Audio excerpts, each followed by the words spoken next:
Good morning. Hope everybody's doing well. Sorry this has gotten to you a little later than I planned. I had just a little bit of technical challenges in getting it to you. Nothing major, just a little bit of a learning curve on my end of things. Have done things typically one way, and because of a few things about this particular course, was unable to do it that way. So it took me a day or two to figure out how we could get you a introductory video. And so here we are. And my name is Keith Whitfield, and I'm teaching your hybrid class, Theology 1. There's two sections in this class. There's the 3110 section, which is the college level section, and then the 6110 section. There's two groups of students here, and what I want to do is just take a minute to introduce myself and take a minute just to go over some of the items in the syllabus. I hope you've had a chance to read over the syllabus. I'm sure you have at this point, and hope that most things are clear there. But I do want to go over just a couple of items to help clarify a few things, and then if you have questions just to get more specifics on a few things, feel free to email me. I'd be glad to try to help out clarifying a few things that way as well. My name is Keith Whitfield. I'm finishing up my PhD here at Southeastern. This is my second year teaching here. Before coming to Southeastern, I spent about 10 years in pastoral ministry. Pastored in Virginia, also pastored in Nashville, and helped train some church planners there most recently. I had a great time in Nashville. My family loves Nashville. It's a great city, but we are enjoying being in Wake Forest and enjoying being here at Southeastern. So it's been quite a learning curve for us this past year, just getting to know the area, getting to know the school, and learning a new job. So it's been we've been busy, but a good busy this past year. So I think things are beginning to settle down for us a little bit, which we're looking forward to that. I've been married to my wife for 14 years, and we have two kids. We have a 9-year-old and a 7-year-old. And my 7-year-old son is about to turn 8. He'll turn 8 in a couple of weeks, so we're anticipating a birthday party and excited about that. My 9-year-old is our daughter Mary, who will turn 10 this year, and she'll turn 10 in January. And so we've got a busy life, a fun life, growing kids, and some of you do as well. And so you know a bit about all of that. It's a little strange to watch them get big so quickly, but we're enjoying life. Both of them are involved in different extracurricular activities, and so we find ourselves on poolside quite a bit. Most of the summer we spent by the pool at swim meets and at the soccer field, as well as a few other things. So that's a bit about our life, and I just wanted you to get a chance to get to know me just a little bit. And we'll get a chance to spend some time together at the hybrid weekend, which I'm looking forward to in a few weeks. But before that, let me just go over the syllabus quickly. Don't want to spend a whole lot of time here. You have a chance to read over that. But I do want to clarify a couple of things for you. Maybe it will help you to just get a sense of what I'm looking for on a couple of points here or there. And so I want to do that. You have some assigned books, so some required books. I think there's 4 of those for this course. The Aiken text, which is your main textbook, the Packer volume, the Leslie Newbigin volume, and then the St. Irenaeus Demonstration of Apostolic Preaching volume. The supplemental books are not a whole lot of length to those books so much, but I think there's a lot to get from them. So I hope you will enjoy those books as you read them. On the Aiken volume, you have probably reading assigned every week, if not almost every week of the course, and your weekly quizzes. 10 weekly quizzes will come from that reading. So just to give you a heads up about that. Also, as we're talking about the weekly quizzes, I want to mention to you, in addition to actual testing you on the content of what you've read, there will be some questions like this. Have you read everything? And have you attended the class since the last quiz? Or something like that, some sort of question like that, that's also holding you accountable for, for class attendance. That's really designed for an on-campus environment, but we use it in this environment. And here's what I intend for you to, I intend for you to answer that question. If you're staying caught up with the lectures, answer the question yes. If you're allowing the lectures to get backlogged and you're behind a week, then you need to answer the question accordingly.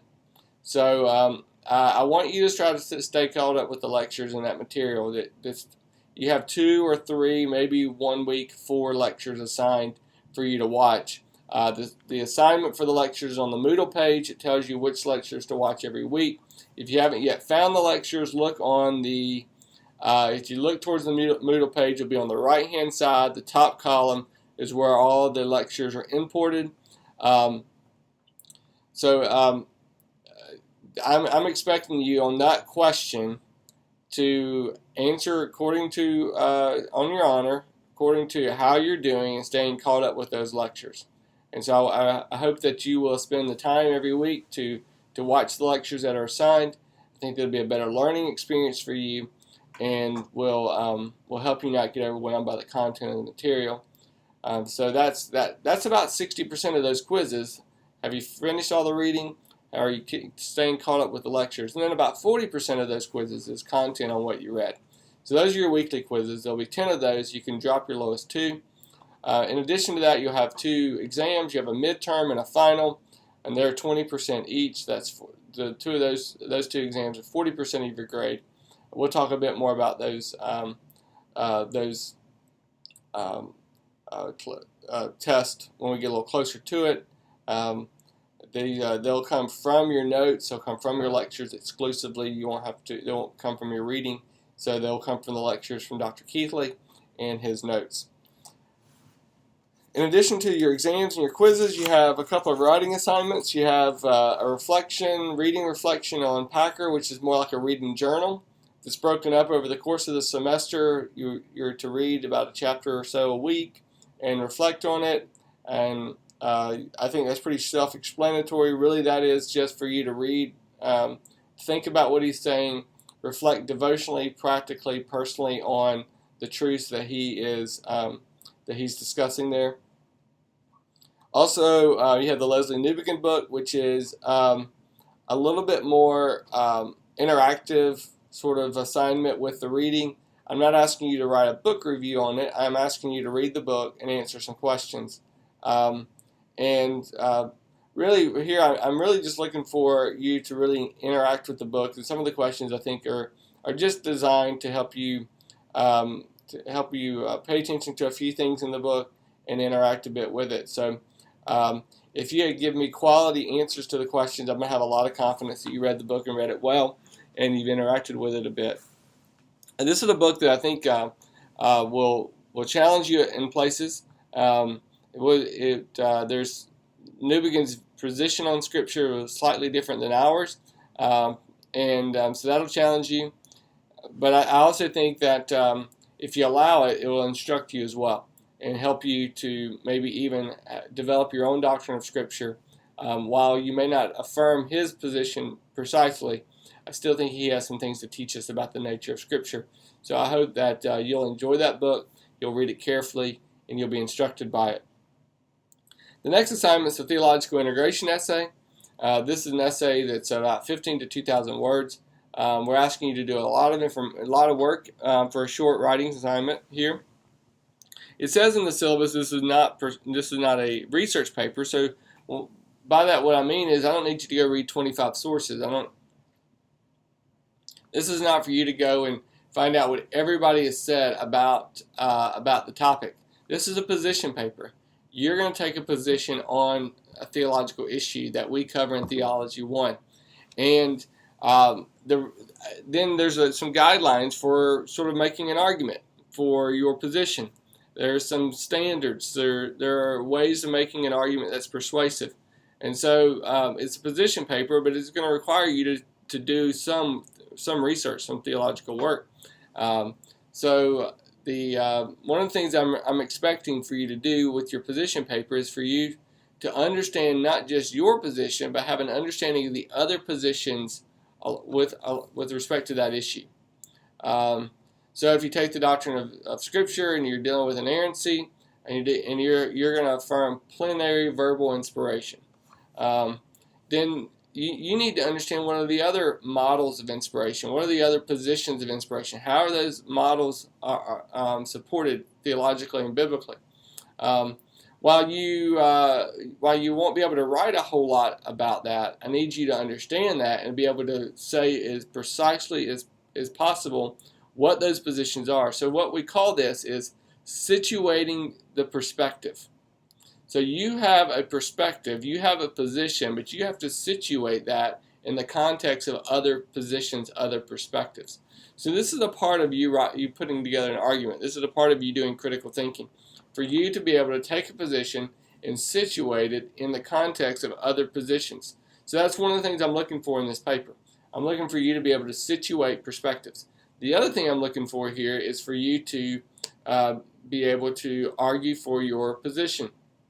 You need to put together a strong biblical theological argument. This is not about this is your position, so in some ways it is your opinion, but it's not merely based on your opinion. It needs to be based on reasoned theological judgments and established on biblical texts. You've got to step back and say, here's my position. How do I put forward the argument the best way possible? So that's the second thing we're looking for. And the third thing we're looking for in this essay is for you to be able to apply it. I want you to reflect on one thing that your position, one way to apply your position to life and ministry. So we're looking for you to be able to apply your theological position. So we're looking for three things in particular in this paper. For you to situate your perspective, strong biblical theological argument for your position, and for you to be able to apply it to life and ministry. So that's what we're looking for in the paper. For the college section, 2 weeks before the paper is due to me, you need to bounce it off of the Writing Center, let them read it, look at it, then they'll give you some feedback. That'll make your paper stronger. Not requiring that for the seminary section, but boy do I suggest that you do it. This is a short paper, 5-6 pages. Because of that, I'm expecting it to be a well-written paper. So you need to have it written a week or so before it's due, so you have time to revise it, to make your arguments clear, make sure your sentences are clear, and make sure your argument flows and your paper flows well. If you wait to the last minute to do it, it'll be obvious as soon as we begin to read your paper that you just didn't give the full attention to the assignment, and that'll be reflected in your grade. Finally, for the seminary section, the college section, you can almost tune out if you want. For the seminary section, there's one more assignment, the critical book review. So I'm asking you to pick a book, an academic book. There's a bibliography attached to your syllabus. You can pick any of the books that are marked by an asterisk. And if there's another book that you want to read, you can email me and we can talk about it. But I'm asking you to pick a serious academic text on the doctrines that we discuss in this course and write a critical book review. And there's guidelines for the critical book review in the syllabus. You can read over that. If you've got any questions about that, let me know. So this is an opportunity for you to really engage a thesis, engage a book about about doctrines that we're discussing in this course. So that goes over the syllabus. I hope that clarifies a few things for you to at least have me walk through them a bit. And then if you've got any further questions about the syllabus, feel free to email me, and I'll be glad to try to clarify that. We'll see each other in a few weeks at the hybrid weekend. Looking forward to our time together. And in the meantime, if you've got any questions, feel free to email me. Look forward to meeting you personally, and let me know if I can do anything to help you.